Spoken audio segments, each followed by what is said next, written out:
బయటకు పోయినప్పుడు, జోగిపేట పోయినప్పుడు, ఇంకా బయటకు ఎక్కడికైనా పోయినప్పుడు తను తినాలనుకునే తినకుండా పొట్లం కట్టుకొని తన కుమారుని కోసం తీసుకొచ్చుకోడు. అంత ప్రేమించే తండ్రి. తండ్రి ఏది సంపాదించినా, పొలం పని కానీ ఇంకే పని చేసినా తండ్రికి గుర్తుండిపోయేది ఏంటో తెలుసా? నా కొడుకు ఇంట్లో ఉన్నాడు, వాని కోసమే. నేను సంపాదించింది ఎవరి కోసం రా? నీకోసమే అంటాడు తండ్రి. తండ్రి తన పిల్లల్ని అంతగా ప్రేమిస్తారు.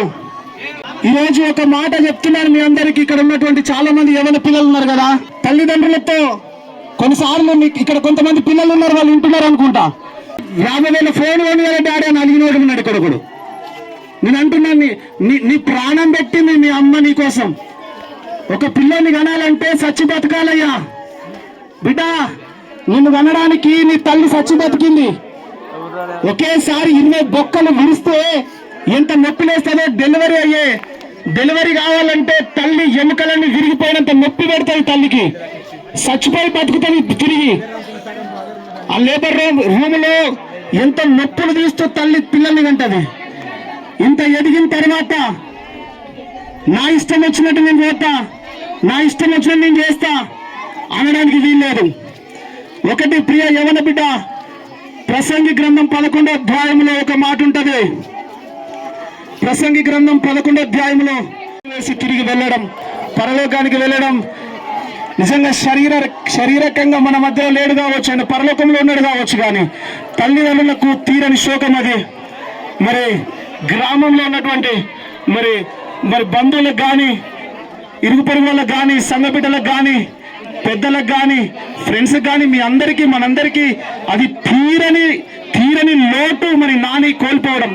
వానికి ఏమంత వయసు మించిందని 15-16 సంవత్సరాల యవన కుమారుడు మరొకసారి చాలా మంది రాత్రి 1 గంట దాకా రోడ్ల మీద తిరుగుతున్నారు. అలా ఇష్టం వచ్చినట్టు తిరగడానికి వీల్లేదు ఎవరు. మరి తల్లిదండ్రులు చెప్పిన మాట వినండి. ముఖ్యంగా దేవుడు మీకు చెప్పినటువంటి మాట వినండి. దేవుని వాక్య ప్రకారంగా నడుచుకున్నవాడు వర్ధిల్లుతాడు. లేత వయస్సు నడిప్రాయము గతించిపోవును గనుక నీ హృదయంలో నుండి వ్యాకులమును తొలగించుకొనుము, నీ దేహాన్ని చెరుపుదానిని తీసేసుకోండి. కాబట్టి తల్లిదండ్రులకు దుఃఖం మిగిలించకండి. వారు కష్టపడేది, వారు ప్రయాసపడేది పిల్లల కోసమే, మీకోసమే. కాబట్టి దయచేసి మీరు ఈ వార్త విని, మానవ జాతి కొరకు, నీ కొరకు, నా కొరకు, అందరి కొరకు తల్లి తన రక్తము పాలగా మార్చి తన పిల్లల్ని పెంచితే, యేసుక్రీస్తు ప్రభుల వారు తన రక్తమంతా ధారపోసి సిలువలో నీ కొరకు కార్చి నీకు పాప విమోచన ఇచ్చాడు. కాబట్టి పరలోకం ఇచ్చాడు. అట్లాంటి విమోచన కార్యమును రుచి చూడాలంటే, పరలోకం దక్కాలంటే వేసే నమ్మండి, పరలోక రాజ్య వారసులుగా మార్చబడండి. దేవుడిటి మాటలు మనందరూ దేవుడికి దీవించి ఆశ్రయించి ఫలింపచేయను గాక. ఆమేన్.